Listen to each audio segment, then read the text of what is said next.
अरे भारत का मसला तुम कभी भी निपटा लेंगे। कुतुब मीनार, ताजमहल तो निपट ही जाएंगे जब बहुत सारी चीज निपट गए। बराबर, सबसे पहले श्रीलंका को लो ना भाई, श्रीलंका भी तो हमारा ही था ना। प्रभु श्री राम गए तो थे, तो श्रीलंका को ले लो। नेपाल भी तो हमारा ही था ना, नेपाल को ले लो। ये रुकेंगे नहीं। इन्होंने जिनके साथ काम किया आज उनको ही बेदखल कर दिया। वो दिन दूर नहीं जब ये बादल को भी रोहिंग्या ना बोल दे, वो दिन दूर नहीं जब ये ठाकरे को पाकिस्तानी ना बोले। कि 20% के लोगों से कुछ नहीं करेंगे, असली खाल हमारी उधेड़ी जाएगी दोस्तों। आज तो इनका तोड़ा जा रहा है, कल हमारे तोड़ के बोला जाएगा। जब उनका तोड़ा तब तो बहुत ठाके लगा रहे थे। अब बेटा तुम्हारा नंबर है, इतना भरो, नहीं तो तुम भी गए। मैंने कार्टून पढ़ा तो उसमें बोला, लिखा हुआ तो ओ माय डॉग्स, अले ले तुम्हें अंदर नहीं आने दिया। पर Modi ji oh my God क्यों बोलेंगे? उन्हें तो हर हर महादेव बोलने की जरूरत है। गॉड तो क्रिश्चियनों के देवता हो गए ना। अभी इनका एक और नया प्रोजेक्ट है कि अब हम जलमार्ग बनाएंगे, खूब बनाएंगे। यमुना जी पे लाखों करोड़ों खर्च नहीं, लाखों करोड़ों खाने के बाद। आज भी यमुना जी तो इनसे साफ हुई नहीं है। अब ये जल मार्ग बनाएंगे और इस प्रोजेक्ट के नाम पे भी अरबों रुपए बैंक से लोन ले लिया जाएगा। फिर हमारे चमड़ी का खाल बना के हमसे टैक्स लिया जाएगा। देश विकास का वो रफ्तार पकड़ चुका है कि देश अब नहीं रुकेगा, विकास लेके ही मानेगा। लेकिन विकास की माँ जिसको विश्वास हम बोलते हैं, तो अभी उनके दर्शन हमसे हो नहीं पाए। तो जब माता जी के दर्शन हो जाएंगे विश्वास माँ की, तो फिर विकास पुत्र के भी दर्शन हम कर लेंगे। जय हिंद, जय भारत। मैं रेबल शरारनपति। पहले आप लोगों के मंच का धन्यवाद। और ये देश में कुछ नया नहीं है, 2014 से लगातार चल ही रहा है। मेरे ख्याल से जितने भी बुद्धिजीवी होंगे, अब तो हमारे देश के जो छात्र हैं 8वीं और 10वीं के, वो भी प्रोजेक्शन बता सकते हैं कि अगले 3 महीने बाद इनकी पॉलिसी क्या होगी। क्योंकि कहीं पे भी एम्प्लॉयमेंट की बात होगी नहीं, एजुकेशन की बात कहीं पे होगी नहीं, फॉर्मों के नाम पे इतने घोटाले, उनका जिक्र कभी आएगा नहीं। लेकिन भारत में एक ऐसा मुद्दा है जो मुद्दा सदियों से जीता है। तो मुझे लगता है इस पॉलिटिकल पार्टी का एजेंडा केवल यही है कि क्यों ना उसी चीज को बेचा जाए। रीजन क्या है कि अब रिलीजन जो है वो टॉप क्लास का बिजनेस टूल बन गया है। आपने टूल किट का नाम सुना होगा, पत्रकार महोदय, जब आप लोग किसान आंदोलन में देखते थे।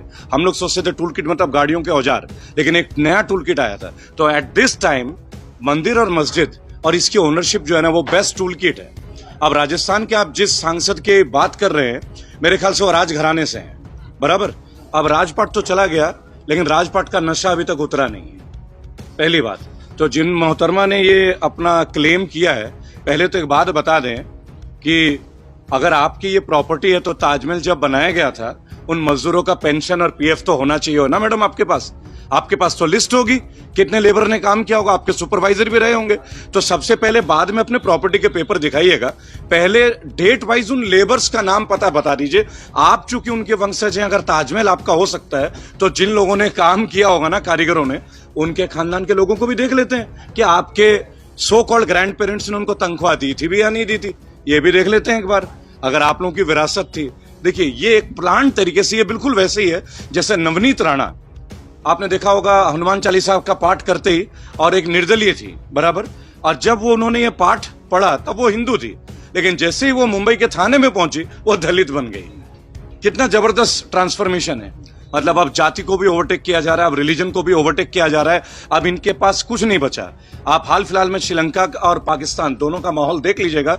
दोनों को ही लीडर एक पर्टिकुलर धर्म को लेके उछल कूद करते थे, और आज वर्ल्ड बैंक से कर्ज लेके हेलीकॉप्टर लेके राजपक्षे जी कल भाग रहे थे। अगर आपने देखा होगा, शूट एट साइट का ऑर्डर भी हो गया। अगर यही रहा, क्योंकि उन लोगों ने जो किया, भारत के लोग जो मंत्री वो भी तो यही कर रहे हैं, वर्ल्ड बैंक से कर्जा ही ले रहे हैं। सड़क बनाओ तो वर्ल्ड बैंक, डैम बनाओ तो वर्ल्ड बैंक, कोई भी काम करो तो वर्ल्ड बैंक। अगर हमारे पास 8-10 ट्रिलियन डॉलर की इकोनॉमी और हमने जीएसटी में 5 लाख 10 लाख करोड़ का कलेक्शन कर लिया है, तो हमें जापानीज गवर्नमेंट से, वर्ल्ड बैंक से वाला पैसे लेने की जरूरत क्यों पड़ रही है?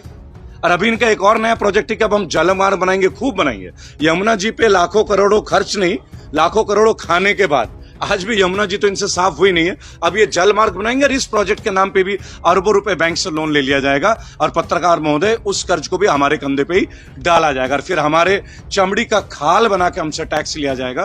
तो ये सवाल मंदिर मस्जिद का नहीं है, ये सारी प्री प्लान्ड फाइनेंशियल चीजें हैं जो गवर्नमेंट को चाहिए, गवर्नमेंट अपनी ओर से लिए जा रही है। जो हमें उनको देना है, उन्हें हमें कुछ भी नहीं देना है, सिवाय एक मुद्दे के कि हिंदू तुम सिक्योर हो जाओ, क्योंकि मैं हूं तो तुम सुरक्षित हो, जैसा अब तक तो हम लोग कभी सुरक्षित थे ही नहीं। अरे आप लोग के जो प्रश्न है ना, कई बार मेरे को बहुत उलझाते हैं। आप भारत के अंदर के मॉन्यूमेंट्स की बात क्यों कर रहे हैं? अरे भारत का मसला तुम कभी भी निपटा लेंगे।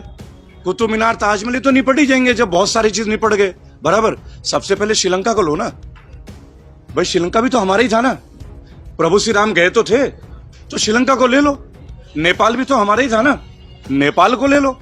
अरे कंबोडिया में जो विष्णु मंदिर है वो हमने ही तो बनाए थे। कंबोडिया कोई मुल्क तो था नहीं। विष्णु शास्त्र में, विष्णु नारायण कथा में वो भी एंटाइटल्ड है। तो सबसे पहले दूर की चीजों को लो ना, अपने को तो हम कभी भी बैठ के निपटा लेंगे। जैसे घर में आप बंटवारा करते हो, अगर आपके पिताजी बंटवारा करने लगे आपके दो भाइयों पे, तो आप अपने घर में जिस घर में रहते हो तो कभी भी कर लोगे ना। मान लो 50 किलोमीटर दूर में कोई प्लॉट है, पहले उसको सुलटाओगे या पहले घर को सुलटाओगे? थोड़ा कॉमन सेंस की बात है। अगर इतना ही प्रॉपर्टी हमारे सब बता रहे कि हम इस प्रॉपर्टी के मालिक हैं, तो पहले श्रीलंका को अपनाओ। मैं तो कहता हूं मोदी जी जरूर कीजिए। श्रीलंका हमारा ही तो था, पाकिस्तान भी हमारा था, भूटान भी हमारा था। आप तो जानते हो ना, म्यांमार, बर्मा, ये सब हमारी जो रेजिम थे, कंबोडिया, मंगोलिया। भाई सम्राट अशोक का नक्शा देख लीजिए। मोदी जी सम्राट अशोक को तो मानते ही होंगे। यहां से लेके यहां तक, अफगानिस्तान तक हमारा था, कंडार तक, एक एक करके पहले जो हमसे दूर दूर इलाके वो ले लीजिए। देखिए मैं एक बात आपको बोलूंगा, धर्म को तो हमें कभी किसी बीच के मुद्दे में लाना ही नहीं चाहिए। एक बहुत पुरानी लाइन है, मजहब नहीं सिखाता आपस में बैर रखना। इनको आजकल के ये जो अंधभक्त इन्होंने बोला कि ये सेकुलरिज्म है। आप बताइए, आपके मजहब में लिखा है क्या, मेरे मजहब में लिखा है कि मैं किसी का खून बहाऊं या रक्त बहाऊं किसी काम के लिए? ऐसा किसी मजहब में नहीं है। तो ये मजहबी तो एक एजेंडा बनाया गया। देखिए पहले क्या था, हर टेररिज्म एक टूल था। लोगों को बनाते थे टेररिस्ट, इस्तेमाल करते थे और फिर उन्हीं की हत्या करते थे। अब एक छोटा सा टूल है। अभी डेवलपमेंट की बात केवल एक जगह रह गई है। हमारी डेवलपमेंट हमारे इतिहास में है, हमारा डेवलपमेंट अब हमारे वर्तमान में नहीं है। कोई भी व्यक्ति वर्तमान स्थिति, वर्तमान कंडीशन के ऊपर चर्चा करने के लिए तैयार नहीं है। 500 साल पुराना एक खुदाई में से कुछ मिला, उसके लेके लोग उत्साहित हो रहे हैं। और यहां जो गली मोहल्ले का बच्चा जो अनएम्प्लॉयड गली नुक्कड़ में घूम रहा है, आपको उसको पहले महत्व देना है, या 800 साल पुराने निकले एक सीढ़ी का या एक बर्तन का, कि जब दुनिया पीपल और क्या बोलते हैं उसको, केले के छिलके को लेकर ढकती थी, तब हमारे यहाँ सभ्यता थी। हम मानते हैं थी, लेकिन आज की जरूरत क्या है? आज की जरूरत के ऊपर तो चर्चा करेंगे। देखिए मैं एक बात आपको बोलूंगा, इतिहास को आप बदल नहीं सकते। आप एक नया इतिहास रच सकते हैं अगर एक बेहतर मॉडल हो आपके पास। कोई भी बेहतर मॉडल उधार की जिंदगी में नहीं हो सकती। मैं आपको दोबारा एक बात बोलूंगा, नाम के ऊपर आ जाएंगे, पहले वर्तमान की एक बात तो कर लें। आप इतिहास को, भाई भारत तो सोने की चिड़िया थी, बराबर, तो हम तो सोने की चिड़िया बन गए। डॉलर 77 रुपए का वैल्यू में आ गया, हम बन नहीं गए सोने की चिड़िया?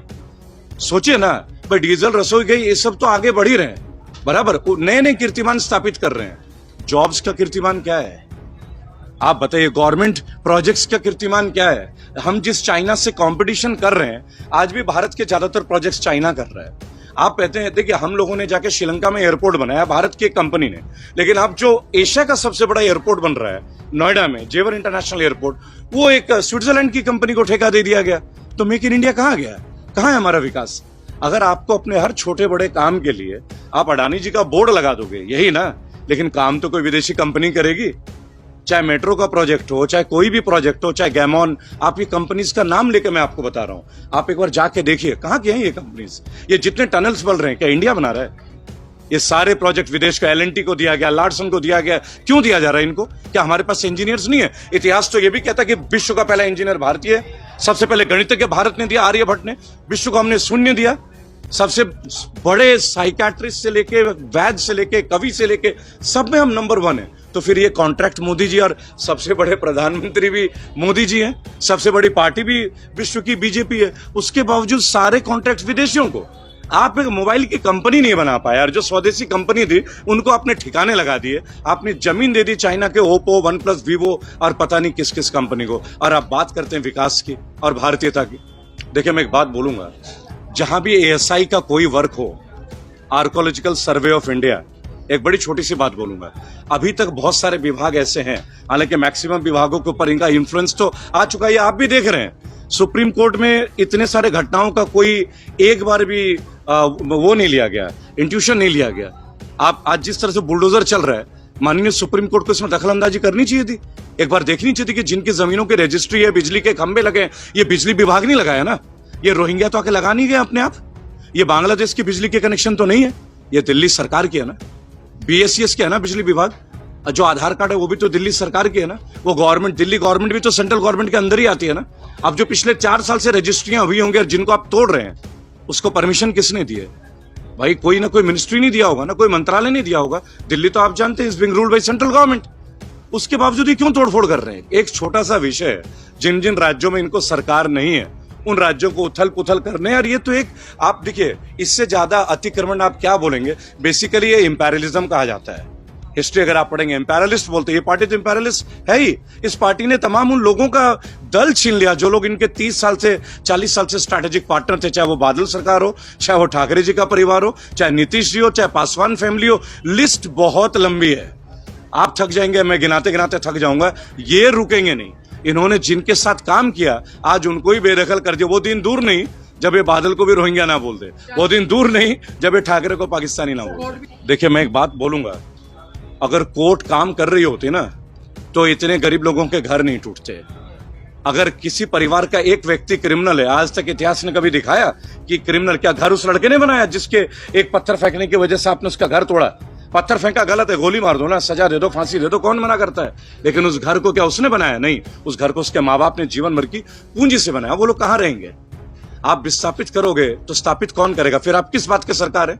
सरकार का काम होता है गरीबों के हितों का रक्षा करना, मजलूम और कमजोरों को स्थापित करना। यह पहली सरकार है जो अन्य जाति और धर्म के लोगों को उजाड़ के अन्य कुछ जातियों को लुभाने का प्रयास कर रही है। लेकिन मैं उन तमाम अन्य जाति, जिनमें से खुद मैं उस जाति से आता हूं और उस धर्म से आता हूं, एक हाथ जोड़ के विनती करूंगा कि 20% के लोगों से कुछ नहीं करेंगे। असली खाल हमारी उधेड़ी जाएगी दोस्तों। आज तो इनका तोड़ा जा रहा है, कल हमारे तोड़ के बोला जाएगा। जब उनका तोड़ा तब तो बहुत ठाके लगा रहे थे, अब बेटा तुम्हारा नंबर है, इतना भरो नहीं तो तुम भी गए। ये हमारी खाल लेंगे, वक्त है, जाग जाइए। देखिए, स्थानीय विधायकों को तो मैं कोई ज्यादा वजूद नहीं दूंगा। मैं आपको बताऊं, अगर ये विधायक काम के होते तो शायद ये बुलडोजर चलते ही नहीं। इनको रेगुलराइज करने के लिए एक मूवमेंट चलते हैं। अब क्या ना, इलेक्शन है तो विधायक जी भी जाएंगे ना, उनको अगली बार इलेक्शन लड़ना है। विधायक जी ने कौन से कद्दू में तीर मार लिया है? सारी गलियों में खड्डे पड़े हुए, कोई ड्रेनेज का सुविधा नहीं है। तो इन पॉलिटिशियंस की बात मत कीजिए। लेकिन जो लोग ये अतिक्रमण को तोड़ रहे हैं और जो लोग ये बता रहे हैं कि अतिक्रमण है, जब ये कंस्ट्रक्शन बन रहा था तब आपकी आंखों में पट्टी थी? जब बिजली के खंभे लग रहे थे तब आपकी आंखों में पट्टी थी? आपने बिजली का कनेक्शन कैसे दिया? सरकार तो आपकी है ना, सरकार तो आपकी है, गवर्नेंस तो आप देखते हैं। तो सबसे पहले क्यों ना उन अधिकारियों की प्रॉपर्टीज को सीज किया जाए, सबसे पहले क्यों ना उन तमाम लोगों की प्रॉपर्टी को सीज किया जाए। लेकिन हिम्मत है, रीढ़ की हड्डी है। अभी माननीय योगी जी ने उत्तर प्रदेश में एक बात बोला था, जितने भी अधिकारी हैं वो अपना ब्यौरा देखिए कितने प्रॉपर्टीज है। ब्यौरा आ गया, डिटेल आ गया। नहीं, मीडिया को एंट्री मिल रही है, ये बात आप लोग झूठ बोल रहे हैं। मैं एक बात आपको बोलूंगा, आप नहीं, मैं आपको आप एक तो आप मुझे लग रहा है आप झूठे पत्रकार हैं। मीडिया को क्यों नहीं एंट्री मिल रही है? नहीं, बिल्कुल गलत, बिल्कुल सफेद झूठ बोल रहे हैं आप। मीडिया को बिल्कुल एंट्री मिल रही है, उन मीडिया को मिल रही है जो मोदी जी के भक्त हैं। ओ माय गॉड, मैंने तो एक वीडियो देखा जिसमें बोला था, ओ माय डॉग्स, अले ले तुम लोगों को अंदर नहीं घुसने दिया। मैंने कार्टून पढ़ा तो उसमें बोला, लिखा हुआ तो ओ माय डॉग्स, अले ले तुम्हें अंदर नहीं आने दिया।